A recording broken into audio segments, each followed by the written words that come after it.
अस्सलाम वालेकुम साथियों, कामरान यूबी कड़वी मगर सच्ची बात यूबी के साथ में हाजिर। सबसे पहले बहुत बहुत शुक्रिया हमारी वीडियो के लिए टाइम निकाला आपने। बड़ी क्लास की अपडेट्स रिगार्डिंग इस इलेक्शन और इस इलेक्शन के बाद इसकी धांधली और इसके धांधली के बाद पीटीआई। अब अगला लाएअमल पीटीआई का क्या होगा ये मैं आपको बताऊंगा। नून लीग और पीपी क्या कर रही है, मौलाना फजलुर रहमान ने तैल का खेज बयान दे दिया। तो सबसे पहले हम शुरू करेंगे रिगार्डिंग हम पाकिस्तान मुस्लिम लीग नून से स्टार्ट करते हैं। मामला ये हुआ कि पाकिस्तान मुस्लिम लीग नून में नवाज शरीफ चाहते थे कि अपनी बेटी को वज़ीर आला पंजाब बनाएं, तो उन्होंने एक काम किया कि बेटी को एक प्रेस कॉन्फ्रेंस के अंदर दोनों मतलब उनको जो उनके पार्टी मीटिंग थी उसके अंदर इन्होंने डिक्लेयर किया कि मरीम नवाज़ वज़ीर आला पंजाब बनेंगी और वफाक में आएंगे शहबाज शरीफ यानी वज़ीर आज़म बनेंगे। ये उन्होंने डिक्लेयर कर दिया। अच्छा, मामला क्योंकि चल रहा है, बहुत सारे मामला सीट से रिलेट लोग जा रहे हैं उसके अंदर अदालतों में जा रहे हैं अपना फॉर्म 45 लेके, क्योंकि 45 और 47 की डिफरेंस बहुत ज़्यादा है।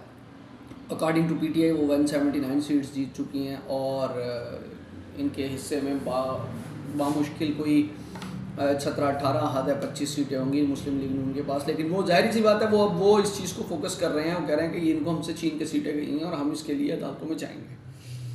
अब सबसे बड़ा मसला ये आ गया है कि जब हुकूमत बनाने की बारी आई तो बहुत सारे मामला चल पड़े हैं। मईशत का मुल्क की बहुत बहुत बुरा हाल है और क्योंकि मखलूत हुकूमत बननी है तो जो PMLN के अंदर जो सीनियर इनके लोग हैं उन्होंने भी ये मशवरा दिया, स्पेशली जो वज़ीर ख़जाना रह चुके हैं इसहाक डार साहब जो कि समधी भी हैं मियां मोहम्मद नवाज शरीफ साहब के, उन्होंने उनको मशवरा दिया कि आप वफाक में हुकूमत ना लें। क्यों? क्योंकि ये मखलूत हुकूमत होगी और इसके अंदर बहुत सारे मामलात होंगे और ये मैं नहीं देखता कि ये मामलात ज़्यादा देर तक चल सकेंगे। और बड़े सीनियर रहनुमा हैं जिन्होंने वफाक में हुकूमत लेने से मना किया। अब जहाँ तक बात अगर ऐसी होती है तो मरीम नवाज़ तो वज़ीर आला पंजाब के लिए डिक्लेयर हो गई हैं और फिर शहबाज शरीफ का मसला आएगा। वैसे भी उन्होंने बाहर तो किसी को देनी नहीं है, कोई कुर्सी सब अंदर की ही रखनी है। अब अंदर के लोगों ने इनको एक मशवरा दिया है कि आप सिर्फ पंजाब में अपनी हुकूमत बनाएं, पंजाब आपके हाथ से निकल गया है, इसको वापस रीबिल्ड करें, मामलात को अपनी पार्टी को वापस जो है ना फोकस करके चीज़ों को अपने लिए बेहतर बनाएं। जहाँ तक आ गई बात पीपल्स पार्टी की तो वो खामोश है। वो इसीलिए खामोश है, उसको बहुत सारी चीज़ों को पता है। मफाहमियत और ख़रीदो फ़रोख्त चीज़ें ये तो दीगर अपनी जगह हैं, जो चीज़ चलती रहती है वो तो चल रही है। अभी मामला ये है कि जब आती है बात पीटीआई की तरफ से, तो पीटीआई के जो रहनुमा हैं उन्होंने कल प्रेस कॉन्फ्रेंस में ऐलान कर दिया है कि हमें इंस्ट्रक्शन आई है हमारे चेयरमैन की तरफ से कि हम वफाक में और पंजाब में एज ए अपोजिशन बैठ रहे हैं। मतलब उन्होंने भी वफाक की हुकूमत लेने से इनकार कर दिया है। क्यों? क्योंकि उन्होंने कहा है कि हम वफाक में इसलिए हुकूमत नहीं लेंगे कि हम अपनी जो छिनी हुई सीटें हैं उसके लिए लड़ेंगे, जब वो हमारे पास आ जाएंगी तब हम जो है वो हुकूमत बनाएंगे, वैसे नहीं बनाएंगे। इन लोगों के साथ तो कम से कम मिल के नहीं बनाएंगे। पीटीआई के तमाम लोगों ने मतलब जो ज़िम्मेदारान हैं उन्होंने राब्ते करने शुरू कर दिए हैं जो कि नए उस सिवाय उन पार्टियों के जिन्होंने इनके अगेंस्ट काम किया, यानी नून लीग और पीपल्स पार्टी के साथ तो बिल्कुल मिलकर हुकूमत बनाने के हक़ में बिल्कुल नहीं है। और मरकज़ी हुकूमत अगर वो इनके साथ अभी इस वक्त नहीं मिलते तो फिर वो मरकज़ी हुकूमत भी नहीं बना सकते और अगर बनेगी तो लंगड़ी हुकूमत बनेगी, जो उन्हें नहीं चाहिए।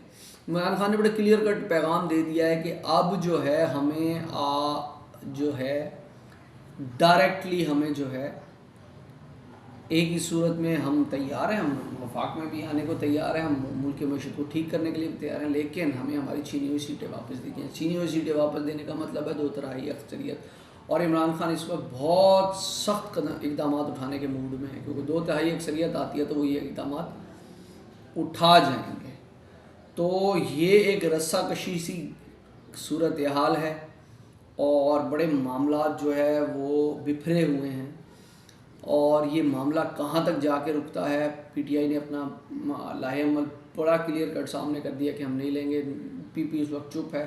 नून लीग के गले की हड्डी बन गई है। अभी हुकूमत वफाक में आती है तो वैसे मुल्क का बहुत बुरा हाल है और आगे भी बहुत ज़्यादा हो जाएगा, क्योंकि इनके पहले मिफ्ता इस्माइल थे, उनसे ये चीज़ें नहीं संभल रही थी। वो मुश्किल फ़ैसले के नाम से बहुत सारी चीज़ें बढ़ाते रहे। उसके बाद उसको संभालने के लिए आया कि कोई रॉकेट साइंस लेके कोई साइंसदान आ रहा है और वो जनाब सारे केसेस ख़त्म करके इज़हाक डार साहब को लेके आया उन्होंने, और मुल्क का 17 महीनों में बेड़ा गर्क कर दिया।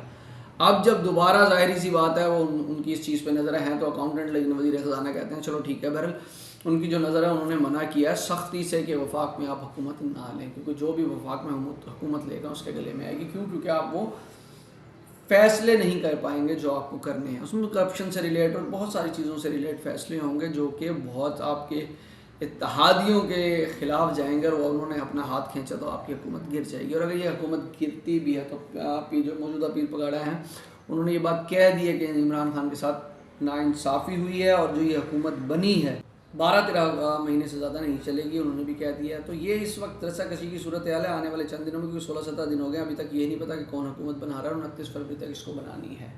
देखते हैं मामला कहाँ तक चलते हैं। बहुत सारी हवाएं अब पीटीआई के हक़ में जो है वो चल पड़ी हैं। मौलाना फजलुर रहमान साहब ने बयान दे दिया है कि वो भी इसका बाइकआउट करते हैं। जमात इस्लामी ने बाइकआउट कर दिया। उन्होंने डायरेक्टली मौलाना फजलुर रहमान ने डायरेक्टली जनरल बाजवा का नाम लिया, जनरल फैज़ का नाम लिया कि उन्होंने सबको बुला के कहा कि इसकी हुकूमत गिरानी है। अब ये खैर जो भी है उन्होंने बड़ा ये समा के एक प्रोग्राम में एंकर पर्सन नदीम साहब के शो में ये बात की, पूरी जीनत बनी रही है पूरी इंटरनेशनल मीडिया की। तो अब सिर्फ देखना ये है कि ये किस करवट बैठता है।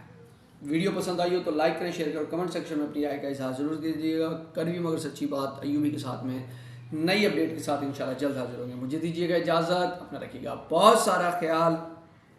अल्लाह हाफिज़।